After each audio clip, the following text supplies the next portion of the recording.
예수님께서 탄생하시던 날 밤에 지극히 높은 곳에서는 하나님께 영광이고 땅에서는 하나님이 기뻐하시는 사람들 중에 평화라고 그랬습니다.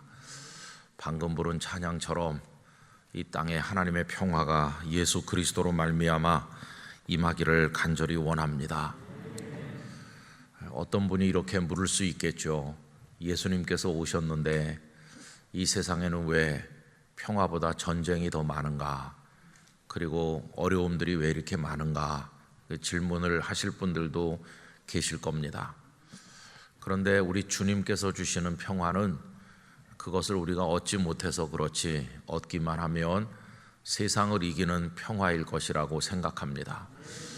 내가 너희에게 평안을 끼친다 말씀하시면서 내가 주는 평안은 세상이 주는 것과 다르다고 말씀하십니다. 세상이 주는 평화는 상황과 조건에 따라서 달라지는 평화죠. 어떤 때는 평안이 있다가 어떤 때는 평안이 없어지고 그거는 세상이 주는 평안입니다. 그런데 주께서 주시는 평안은 상황의 변화나 조건의 달라짐에 상관없이 언제나 우리 마음의 평안을 준다고 믿습니다. 그걸 보여주신 분이 사도 바울이시죠. 바울 사도는 감옥 바깥에 있어도 자유롭고 감옥 안에 있어도 자유롭고 풍부에 처할 줄도 알고 빈궁에 처할 줄도 알고 상황과 조건이 상관없이 언제나 평안을 누리고 기뻐하셨습니다. 그래서 종종 드리는 말씀이지만 주 안에서 기뻐하라. 내가 다시 말하노니 기뻐하라고 권면하셨는데 이게 사도 바울 속에 있는 우리 주님의 평안이라고 생각합니다. 여러분, 세상에 여러 가지 일들을 생각해 보면 하루도 마음 편하게 살 수 없는 게 우리들의 삶이지만은 예수 그리스도로 인한 평화가 우리 마음속에 충만하기를 간절히 원합니다. 오직 예수 그리스도뿐이시죠. 요즘에는 우리들의 신앙이 조금 더 순도가 높은 신앙이 되었으면 그런 마음을 많이 가져봅니다. 여러분, 우리들의 신앙의 순도가 조금 더 높아졌으면 좋겠어요. 얼굴이 맑고 깨끗한 사람을 보면 얼굴에 잡티가 없다 이렇게 말하잖아요. 우리 신앙에도 이제 그런 것들이 없이 순수한 신앙으로 우리 하나님 앞에 나가기를 원합니다. 요즘에는 너무 불순물이 많이 끼어 있는 그런 왜곡된 신앙이 참 많이 있고 그런 것들이 판치고 있다고 생각을 하고 또 교회 강단에서도 하나님의 말씀이 순도 높은 말씀이 전해져야 되는데 그렇지 않은 인간의 이야기가 너무 많이 그 속에 가미되어서 사람 이야기가 하나님의 말씀으로 둔갑해서 전달되는 경우가 참 많다고 생각을 합니다.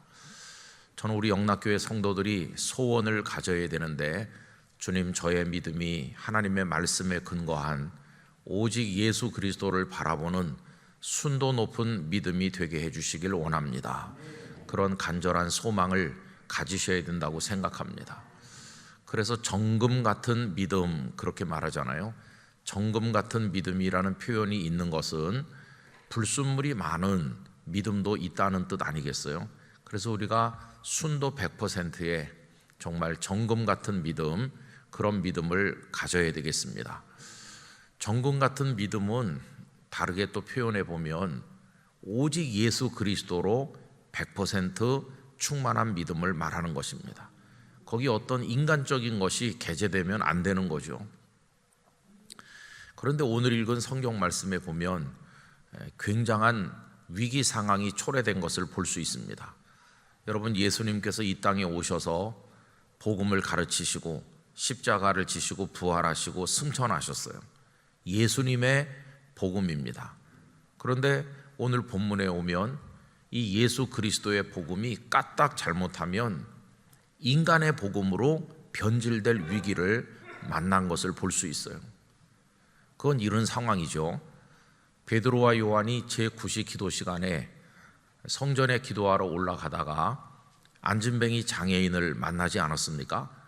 그래서 그 사람이 뭘 좀 얻을까 하고 구걸하는데 베드로는 그에게 나사렛 예수 그리스도의 이름으로 명하노니 일어나 걸으라, 이렇게 했죠. 베드로는 그에게 예수 그리스도를 이야기했어요. 예수 그리스도를 전했습니다. 예수 그리스도를 일으키는 그런 역사를 이제 거기서 보여준 거죠. 그런데 사람들은 그 사람이 일어나서 걷기도 하고 뛰기도 하니까 사람들은 무슨 생각을 했느냐 하면은 베드로와 요한이 그 사람을 일으킨 것처럼 생각을 했어요. 베드로와 요한이 그 사람을 일으킨 것처럼 생각했어요. 여러분, 이게 왜 심각하냐 하면은 사람들이 예수 그리스도를 바라봐야 되는데 초점이 옮겨가는 겁니다. 초점이 예수님에게서 베드로와 요한에게로 옮겨가면 예수 그리스도를 믿는 신앙이 아니라 베드로를 숭배하는 신앙이 등장할 수 있는 그런 위기가 초래된 거예요. 그런데 여러분, 지나간 2000년 기독교 역사 속에서 무수하게 많은 그런 경우가 생겼습니다. 오직 예수 그리스도를 믿고 의지하고 바라봐야 되는데 그게 아니고 예수 그리스도 대신 어떤 다른 존재가 그 자리에 등장하는 겁니다. 이건 굉장한 유혹이죠. 그때 베드로와 요한이 입 다물고 신비로운 미소를 지으면서 가만히 있었으면 사람들은 베드로와 요한이 그 사람을 일으킨 것처럼 생각을 했을 것이고 베드로와 요한에게 박수를 보내겠죠. 그러면 베드로가 예수님의 자리를 차지하는 겁니다. 이거는 잘못돼도 너무나 잘못된 것이죠. 그런데 인간의 욕망 속에는 그렇게 돼보고 싶은 생각이 있을 수도 있는 거 아니겠어요? 여러분, 가끔씩 그런 경우가 있다고 생각하는데 어떤 성도님이 목회자들이든지 기도 많이 하는 권사님이든지 누굴 찾아가서 기도를 부탁하는 겁니다. 목사님, 제가 이번에 참 어려운 병을 진단받았는데 저 위에서 안수기도 좀 해주세요. 뭐 이러던가, 기도 많이 한다고 소문난 권사님에게 저 위에서 기도 좀 해주세요, 이런 거 부탁할 수 있잖아요. 그런데 그 사람의 병이 깨끗하게 나았다고 했을 때 그분이 뭐라고 말하겠어요? 아이고, 목사님이 저를 기도해 주셔서 제가 좋아졌어요. 목사님은 참 능력이 있는 분이에요. 아니면 권사님은 정말 능력이 있으세요. 권사님이 저 위에 기도해 준 다음부터 제가 이렇게 좋아졌어요. 그렇게 말할 때 그 기도를 해준 사람이 아유, 제가 한 게 아니죠, 우리 주님이 고쳐주신 거죠 라고 말은 하지만 속에서는 은근히 야, 그래도 내가 좀 뭐 하는가, 이렇게 생각할 수 있는 가능성이 많이 있는 거죠. 근데 이게 이제 일회적으로 끝나면 그냥 끝날 수 있어요. 그런데 그 기도를 많이 하고 많이 해준다는 그분 주변에서 그런 일들이 누적돼서 계속 일어나면 사람들이 뭐라고 하겠어요? 저 권사님한테 가서 기도 받아보라고 이 사람도 말하고 저 사람도 말하고, 그런 일들이 이렇게 많이 쌓이면 그 권사님은 스타가 되는 겁니다. 아무리 본인이 아니라고 그래도. 그래가지고는 이상하게 변질된 뭔가가 나타나는 거예요. 그런 일들은 숱하게 많았어요. 근데 그 본인이 펄쩍 뛰면서 아닙니다, 주님께서 고치신 겁니다, 이러면 참 다행인데, 그동안 우리 교회 역사 속에 보면은 나중에는 내가 고친 게 맞다고 말하는 사람들이 등장해요. 그 사람들이 가짜 구주가 되는 거죠. 언젠가 벌써 여러 해 전인데 어떤 이단 세미나에 갔더니 이런 얘기하는 걸 들었어요. 우리 대한민국에만 자칭 예수 그리스도, 자기를 예수 그리스도라고 구원자라고 말하는 사람이 한 40명 정도 된다고 그래요. 우리 대한민국 안에만. 여기저기서 자기가 구원자라고 이야기하는 사람들이 그만큼 많다는 거예요. 근데 처음부터 그러진 않았을 거라고 생각하는데 이게 이제 얼마나 심각한 겁니까? 그런데 오늘 본문에 보면은 베드로는 딱 잘라서 말했어요. 우리가 아니다, 이렇게 말하는 거예요. 여러분, 오늘 말씀 우리 한번 확인해 보실까요?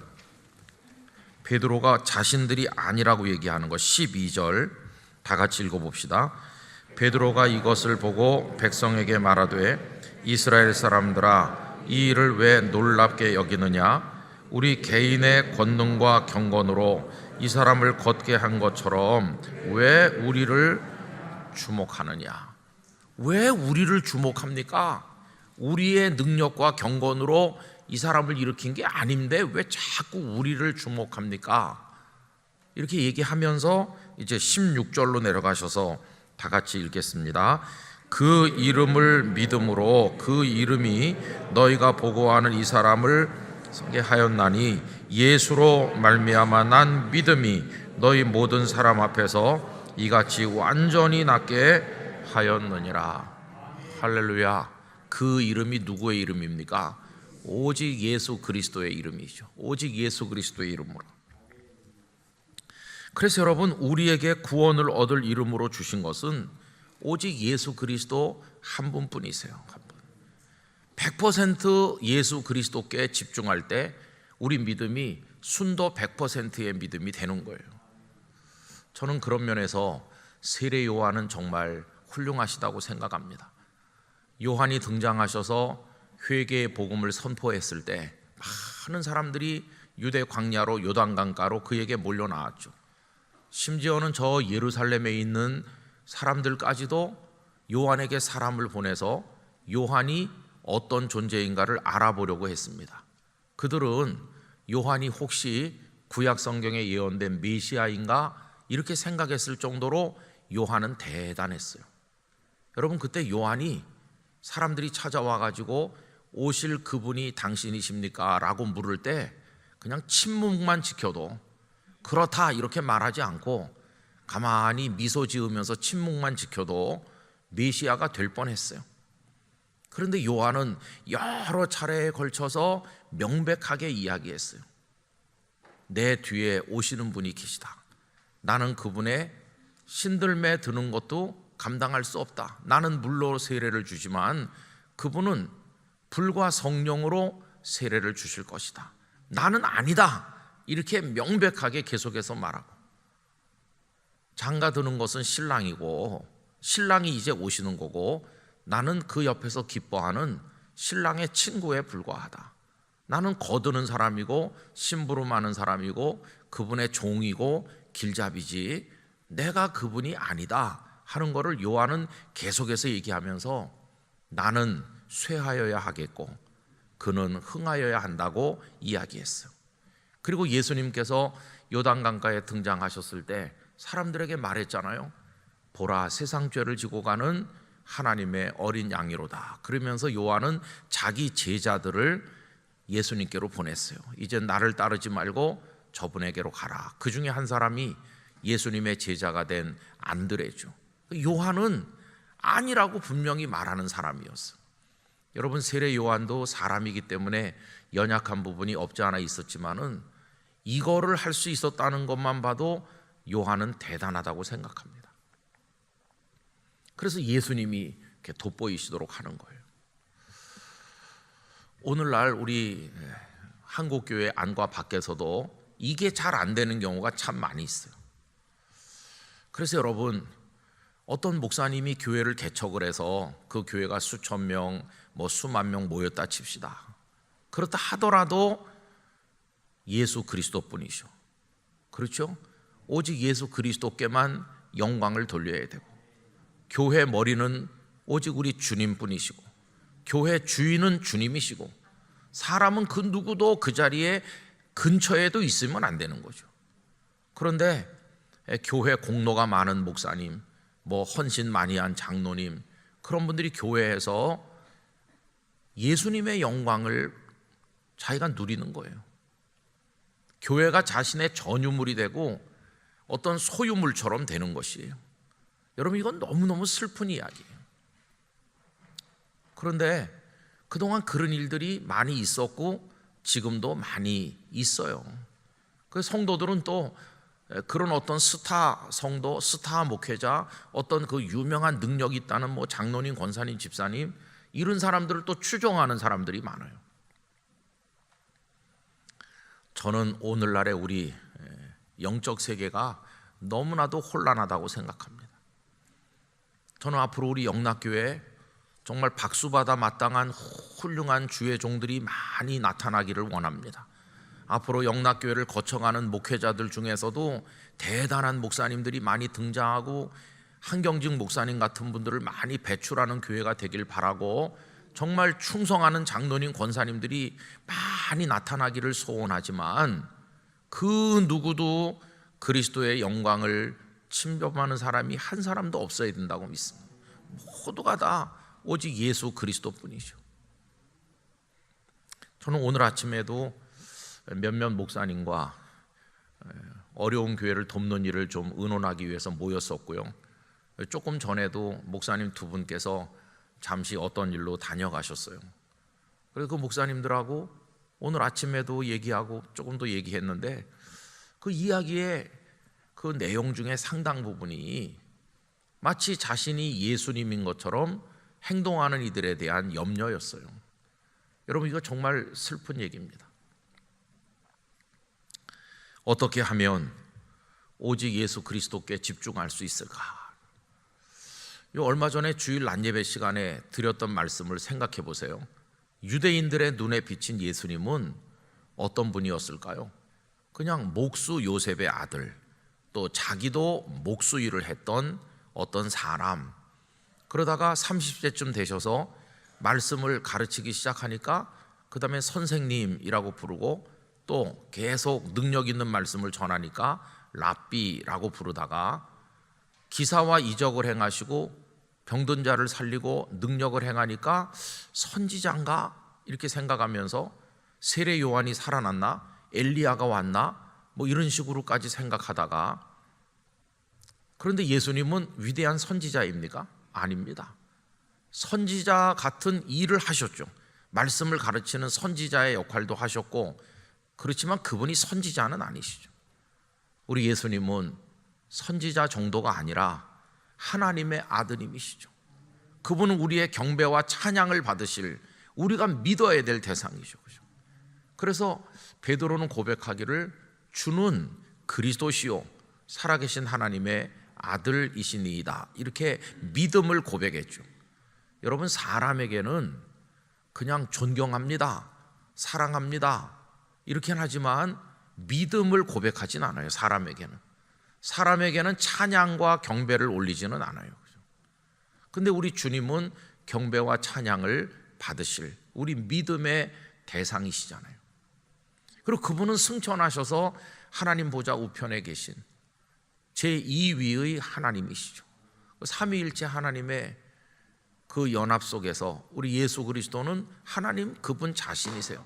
자, 그래서 이제 예수 그리스도 우리 주님을 어떤 분으로 바라보는가 하는 게 너무나도 중요한 문제죠. 자, 그런데 이제 예수님께서 승천하시고 나니까 사람들의 예수님에 대한 생각이 둘로 확 갈라진 거예요. 하나는 어떻게 됐느냐 하면은 여전히 사람들을 현혹하고 마지막에는 십자가에서 매달려 죽은 죄수일 뿐이고, 그 제자들이 부활했다고 거짓말로 사람들을 속이고 있다고 생각하는, 그래서 예수님을 형편없는 존재로 무시하는 그런 다수의 사람들이 있었고, 그러나 또 예수님의 제자들과 그리스도인들은 예수님을 구원자로, 메시아로 그렇게 믿는 것이죠. 그래서 둘로 이렇게 나눠졌어요. 여러분, 이 땅의 그리스도인은 누굽니까? 그리스도인은 오직 예수 그리스도만이 우리를 구원하는 생명의 구세주임을 고백하는 사람, 그 사람이 바로 그리스도인인 것이죠. 그래서 우리 영락교회에는 그런 그리스도인들로 충만하게 채워져야 되는 것이, 오직 예수 그리스도만 주님으로 믿어야 되는 거죠.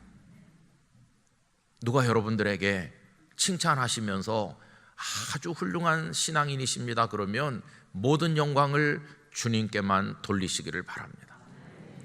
저 같은 목사가 이제 그런 실수를 하기가 참 쉬운 거예요.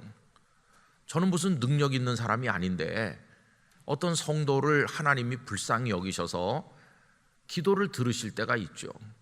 그저 제가 이렇게 저렇게 기도하거나 만나거나 하면은 우리 권사님 많이 아프신데 하나님 도와주세요, 딱한 형편인데 길을 열어주세요, 이렇게 기도하면 나중에 그분이 와서 목사님 기도해 주셔가지고 해결이 됐어요. 뭐 나았어요. 그런 일이 가끔 있어요. 그건 제가 무슨 능력 있는 게 아니고요. 하나님께서 그냥 불쌍히 여기시는 거예요. 그럼 이제 그분이 저한테 와가지고 고맙다 그러면 제가 무슨 생각을 해야 될까요? 야, 그래도 내가 괜찮은 목사야. 이게 참 무서운 착각인 것이. 근데 여러분, 착각도 계속 하다 보면 그게 사실처럼 믿어지는 거예요. 계속 그렇게 착각을 하다 보면 나중에는 정말 그런가 이렇게 생각하는 거예요. 정신 차려야 되는 거죠. 여러분, 세례 요한이 나는 쇠하여야 되겠고 그분은 흥하셔야 된다. 우리가 하나님 건강 주시고 하나님께서 직분 주시고 여건을 주셔서 힘내서 주님의 복음을 전도하고 교회에 충성하여 섬겼다 할지라도 때가 되면 무대 아래로 다 내려가야 돼요. 우리는 스포트라이트를 받는 주인공이 아닌, 오직 예수 그리스도 그분의 이름으로, 그분을 믿는 믿음으로 역사가 일어나는 거지 우리 사람은 아닙니다. 사람. 그래서 옛날에 우리 중고등학교 다닐 때 게임했던 거를 계속 해야 되는 거예요. 둘러 앉아가지고 이렇게 하면서 할 때 그 중에 뭐가 있냐면은 그럼 누구 그러면은 난 아님 그렇게 하거든요. 난 아니라고, 난 아님 그러면 그럼 누구 그러면 딴 사람을 불러야 되는데 금방 안 나오면 이제 걸리는 거예요. 그죠? 그럼 누구 그러면 우린 뭐라고 말해야 될까요? 예수님 이렇게 해야 되는 거지. 우리에게는 그거밖에 답이 없어요.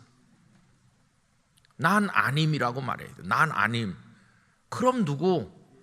예수 그리스도시죠. 여러분, 우리가 지금 삶의 복을 누리고 살아가고 있는데 그것도 다 주님께서 주신 은혜고 복인 것이에요. 근데 그걸 우리 자기 자신이 뭐 뛰어나거나 뭔가 됐기 때문에 하는 것처럼 그렇게 포장하는 거죠. 이게 얼마나 자기 중심적인 잘못된 것인가를 뼈저리게 느껴야 되는 거예요. 전에도 제가 농담처럼 말씀드렸잖아요. 다 하나님의 은혜것만 자기로부터 시작된 것처럼 착각해요. 그래서 아이고, 권사님 딸은 그렇게 어쩌면 인물도 좋고 몸매도 늘씬하고 이번에 좋은 신랑감 만나서 시집 간다면서요, 부러워요. 그러면은 그 권사님이 주님의 은혜죠 이렇게 말해야 되는데 엄마 닮아서 그렇죠 뭐 이렇게 하면 그런 게 참 문제예요. 다 그렇게 말하잖아요. 그죠? 뭐 그런 예는 너무나 많죠. 이번에 집사님 아들이 대학에 수석으로 입학했다면서요. 참 부럽습니다. 자녀 교육을 어떻게 잘 시키세요? 그러면은 뭐 우리 집안이 있는 게 머리밖에 더 있나 이렇게 그러면서 은근히 과시하고. 아이고, 그게 우리 병이에요, 병. 두려운 생각이 들기도 해요. 두려운 생각. 여러분, 예수 그리스도의 자리에 앉아 있는 사람이 너무나도 많습니다. 오늘 북한 동포 사랑 기도회인데 저 위쪽에는요 김정은이 지금 앉아 있잖아요. 김정은, 김일성이 앉아 있다가 이제 아버지를 거쳐서 그 손자에게로 내려가 가지고 자기가 그 종교에 지금 수장이 돼 있는 거예요. 사람들은 열광적으로 노래를 부르면서 막 이렇게 하는데 아유, 대단해요. 그 북한 주민들이 그 김씨 일가를 향해서 부르는 찬가를 보면은요, 우리가 주일날 찬송가 이렇게 흐리부리하게 부르면 안 됩니다. 그 사람들은 있는 힘을 다해서 부르는데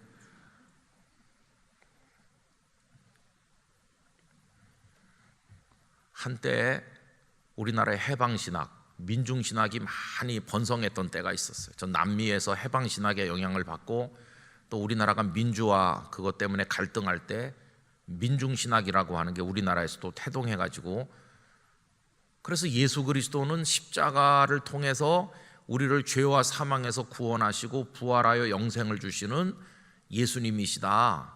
그 예수 그리스도 얘기를 많이 안 하고 예수님은 우리를 가난으로부터 억압으로부터 해방시키시고 풀어주시는 그 자본가들의 착취로부터 우리를 벗어나게 해주시는, 독재자들의 그 권력의 억압에서 해방시켜 주시는 해방자 예수님이시다. 구원자 예수님 얘기보다는 해방자 예수님을 자꾸 얘기했어요. 그러니까 이제 예수님처럼 우리도 투쟁을 하고 길바닥에 나가서 구호를 외치고 예수님처럼 우리 생명을 던져서 헌신하자, 이런 게 이제 그 속에 많이 있었어요. 그러다가 이제 청계피복노조에 전태일 씨가 분신해가지고 죽으면서 우리 사회에 큰 충격을 불어넣고 어려운 일이 생겼잖아요. 그랬더니 어떤 극단적인 그룹에서는 그 전태일 형제의 분신은 예수님의 십자가의 희생과 똑같은 거다. 전태일 형제는 제2의 예수 그리스도다. 그래갖고 어느 신학대학교에서 채플 시간에 기도하는데 기도하는 학생이 전태일의 이름으로 기도하옵나이다, 이렇게. 실제로 있었던 일입니다. 제2의 예수라고 생각하는 거예요. 여러분, 우리에게 구원을 가져다 주시는 예수 그리스도 외에 또 어떤 존재가 있나요? 없습니다. 예수님은 내가 곧 길이요 진리요 생명이라고 하시면서 나로 말미암지 않고는 아버지께로 올 자가 없다고 딱 끊어서 말씀하셨어요. 잘 찾아보면 나 말고도 있을지도 몰라, 이렇게 말씀하신 주님이 아니세요. 거기에는 타협도 양보도 없어요. 오직 예수 그리스도 한 분뿐입니다. 그런데 독일의 히틀러가 등장했을 때 히틀러가 예수 그리스도의 자리를 차지했어요. 그래서 독일 민족주의, 국가주의, 그걸 가지고 교회를 전부 그 앞에 무릎 꿇게 만들고 저명한 신학자들이 히틀러의 전쟁을 치하하고 이 전쟁은 하나님의 뜻이다, 이런 식으로 하면서 히틀러가 마치 무슨 메시아인 것처럼 그렇게 올렸어요. 그러자 그것이 얼마나 잘못됐는지를 이제 주장하는 사람들이 고백교회를 형성해 가지고 이분들이 따로 모였는데, 여러분, 그분들이 바르멘 선언이라는 걸 발표했어요. 1934년 5월에 칼 바르트를 비롯한 세 사람이 그 문안을 작성을 해가지고 6가지 항목의 신앙 고백을 발표했어요. 그게 바르멘 선언이라고 하는 유명한 것입니다.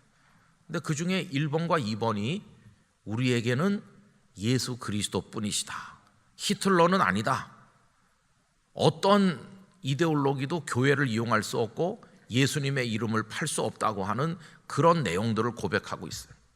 제가 그 바르멘 선언의 1번과 2번을 읽어드리겠습니다.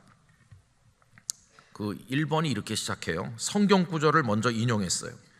예수께서 이르시되 내가 곧 길이요 진리요 생명이니 나로 말미암지 않고는 아버지께로 올 자가 없느니라.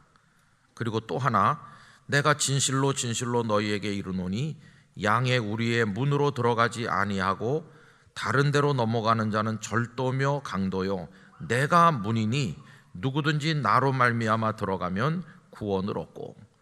이렇게 두 성경 구절을 인용한 다음에 이렇게 고백합니다. 성서가 증언하듯이 우리가 들어야 할 유일한 말씀은 예수 그리스도의 말씀이다. 우리는 삶과 죽음 가운데서 오직 그를 신뢰하고 그에게만 순종해야 한다.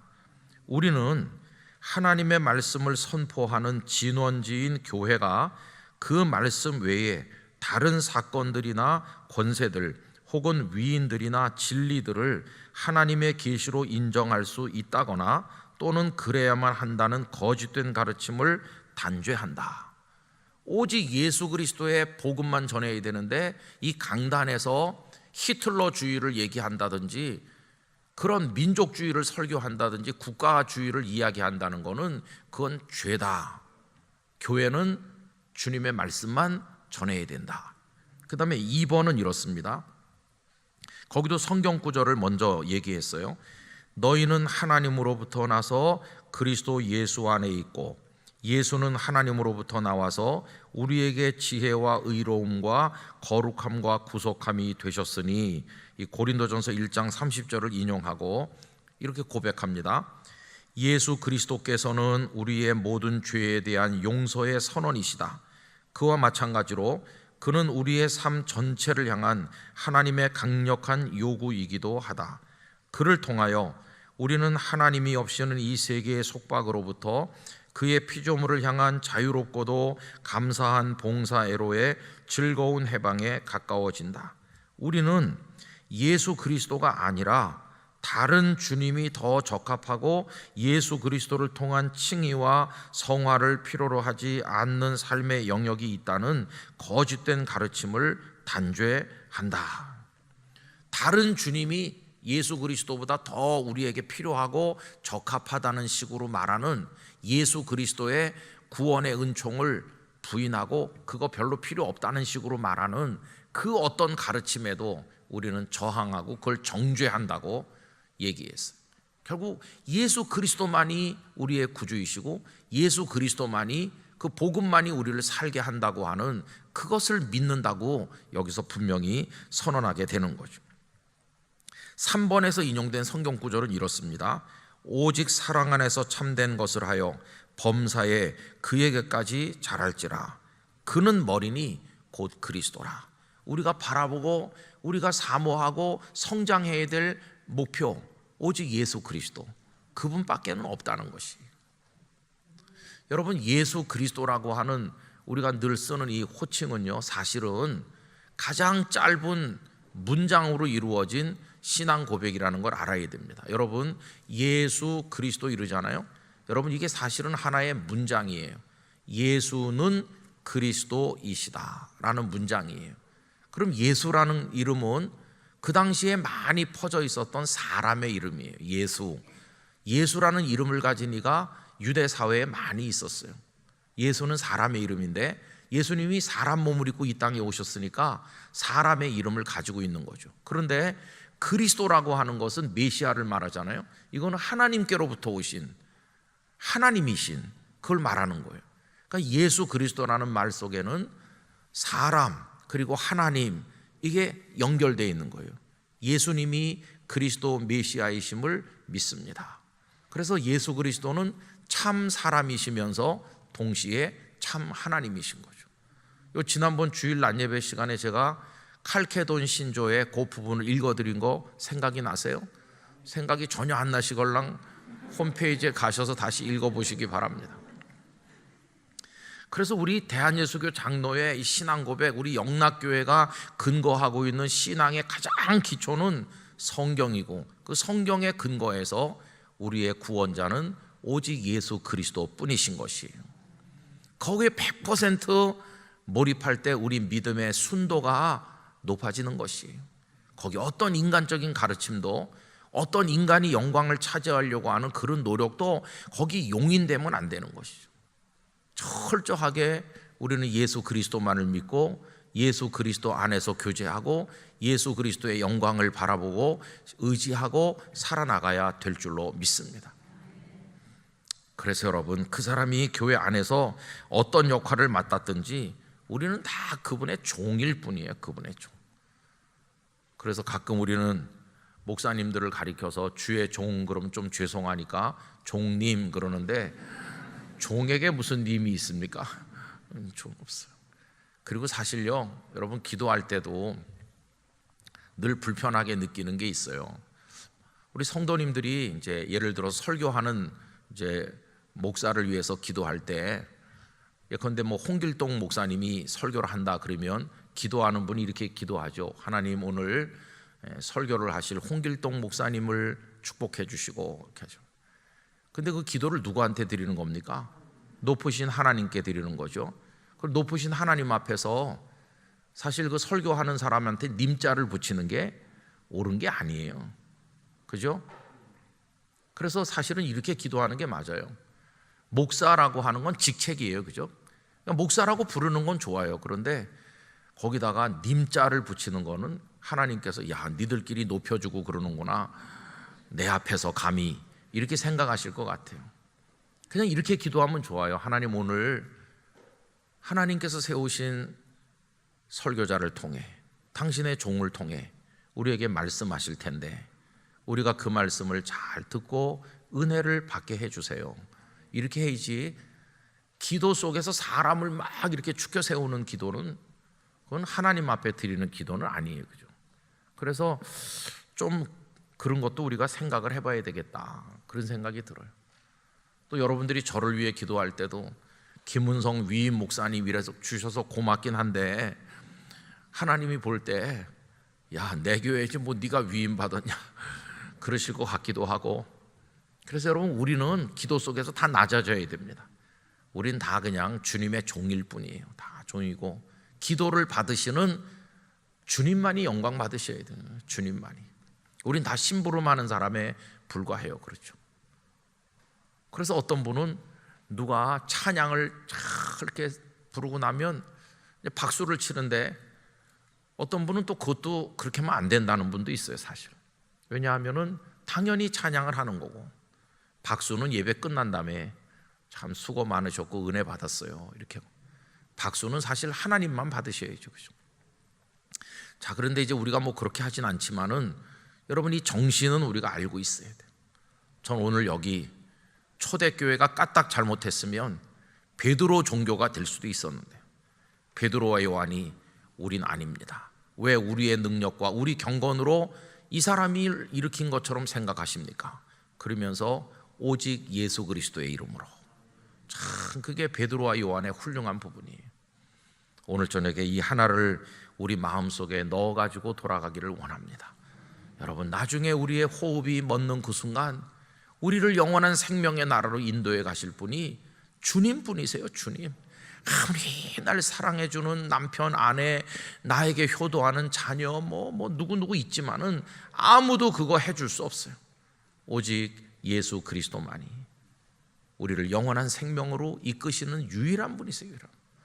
주님만을 사랑하고 주님만을 높이고 주님으로 충만하고, 그래서 오직 주님으로 세워지는 영락교회, 우리 영락교회 성도들 되시기를 간절히 축원합니다. 기도하겠습니다.